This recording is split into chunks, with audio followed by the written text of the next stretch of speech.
Good afternoon. I'm Ed Pozzuoli, CEO Tripp Scott, and with us we're honored to have our City Commissioner, Heather Moraitis. Heather, welcome. Thank you, Ed. It's great to be here. Hey, so let's talk about COVID and the city's response to COVID and what can our residents and businesses expect in the city of Fort Lauderdale. Sure. Yeah, thank you.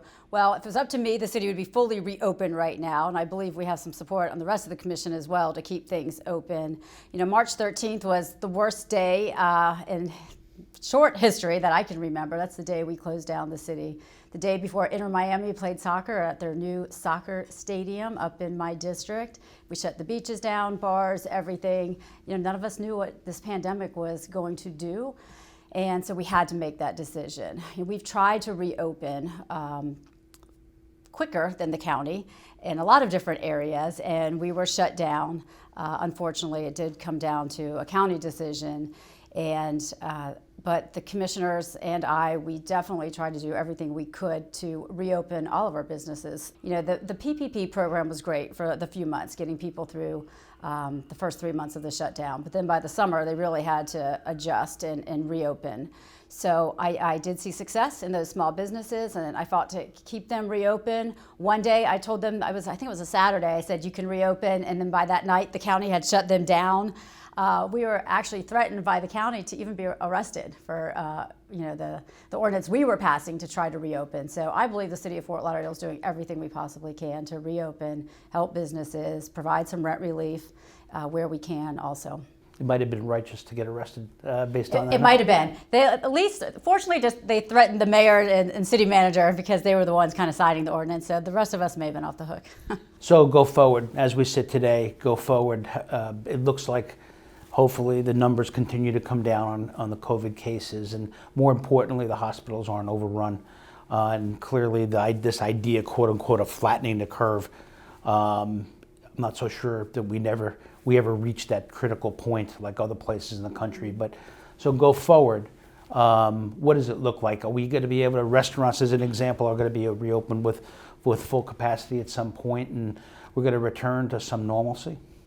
Well, yes, we all want that. We all want that desperately. And like I said, we are championing that. We do have to follow the CDC guidelines, and I'm very thankful we have a governor that's trying to reopen also. You know, it's really our 3 counties down here, maybe in Monroe also, so Palm Beach down to Monroe, that are affected. Because the rest of the state, I'm sure you've been to some different areas of the state, and you really can't tell there's a pandemic in some of the other parts of our state. So it is our area. I know we were a little harder hit. We are a little bit more dense, and the density leads to the spread of this virus, obviously.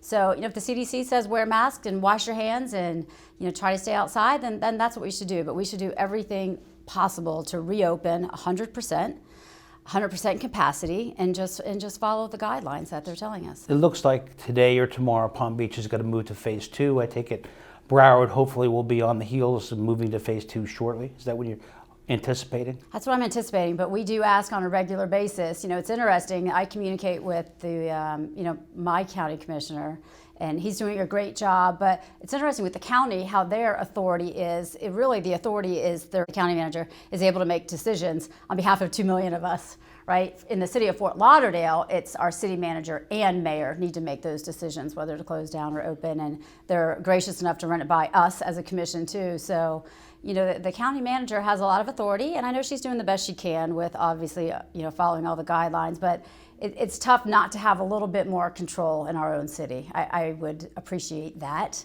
Yeah, I don't want to go down that argument, but let's have that kind of conversation around schools, because there's another governmental entity in town. It's called the Broward School Board.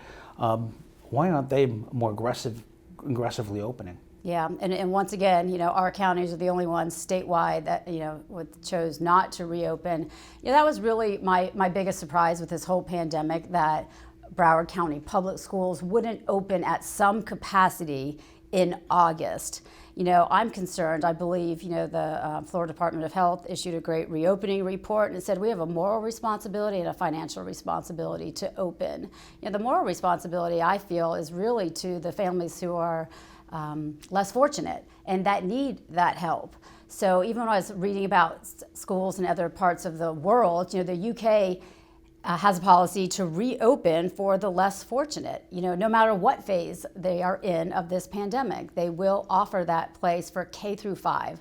So I really wish our K through 5 public schools would have reopened to give parents the opportunity to go back to work. I think it's, imperative. Give parents the choice. To go back to, I also read a market analysis we received recently by Colliers, and it said, only 40% of families have the opportunity to work virtually or to work from home. So the other 60% need to leave their house. They need help. They need options. They need care for their children. Once again, mostly the K through 5. So I wish we would have addressed that.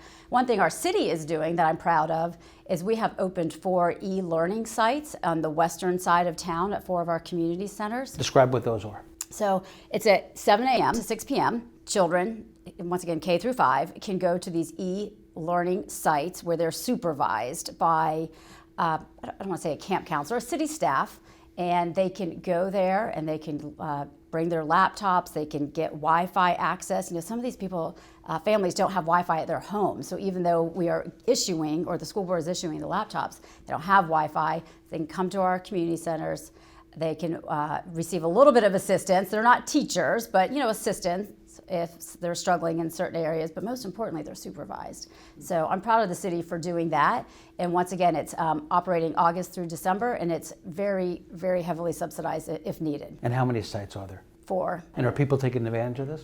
Yes. Yeah, definitely. And I believe, choice, I've always been a huge school choice advocate, and I believe this pandemic has really highlighted the need for more choice than we currently have. Why do you say that? I just feel like if parents had the option, let's say a scholarship, I'm very thankful that last year the legislature gave $130 million to the Family Empowerment Scholarship. 18,000 of those scholarships are available if you're middle to low income. I believe the family threshold may have been 77,000, right. So it's a decent amount. But you can apply for this scholarship, and then you can take the money where you want, and you can go to a charter school, private school. Participating schools that participate in that program. Right. Yeah, but I also think, maybe now is a good time to look at even expanding the options a little bit more for families. What would happen if the money followed the child as opposed to the establishment getting the money and then parents could decide? So what if we had a system where there was like a voucher program for everybody? And you mean where parents get to decide what's best for their kids? Decide. How revolutionary. So it's interesting. So I was the first one in my family to go to college. My parents, actually, I was born in Fort Lauderdale, about a mile from my house, but my parents did not have the opportunity to go to college, so I did. But unfortunately, also when I was college age, I qualified for a Pell Grant. So when I received the Pell Grant, I got to choose where to go to school. Right. They didn't tell me where to go to school. And since I was smart enough, I chose University of Florida. I'm just kidding. I know there are a lot of other great colleges in our state. I'm a big Gator, double Gator. You've done well for being a double Gator. I have been. Despite that fact. Thank you, Ed. Miami, yes, Miami's a great school too. But why don't we have the same funding system for parents for K through 5? Or the same choices you make for higher education maybe should be for K-12. Yeah. It's the same fund. I mean, this pandemic should highlight the need for change. My district that I represent in Fort Lauderdale, I have 4 large private high schools. I do not have a public high school. My private schools are open, Ed. 5,000 kids in District 1 are going to school because their parents can afford the tuition. Why aren't any kids in school in our lower income areas of our city? I think it's a huge disservice to our community, and it's upsetting. Do you think that it contributes to the achievement gap between families who have means versus families who may have less? Yeah, it definitely does. I mean, obviously there was an achievement gap before, and there's a digital divide also based on technology, which is highlighting even more. If a family needs to stay home and work on their computer, how many devices can tap into the internet at once? But the achievement gap, having the kids stay home, having them not be in school, and why do we only go to school for 9 months out of the year. Why don't we go longer? I think that's another conversation we need to have. That's another conversation. That's another conversation, but I think at least for now, I wanted to thank you for coming in. I think this is really an important alarm that you've sounded around achievement gap and making sure that those who are less fortunate or folks who are in a less fortunate position have an opportunity as much as possible, because education is a great equalizer. That's interesting you mentioned that, because it is one of my favorite quotes, but I'm going to add to that. I'm going to tell you that great education is the great equalizer. We need equal, great education for all, and we cannot have this achievement gap, and we need to give everyone, especially parents, the opportunity to find that great choice for themselves. I think that's a great place to end. Thank you so much for joining us.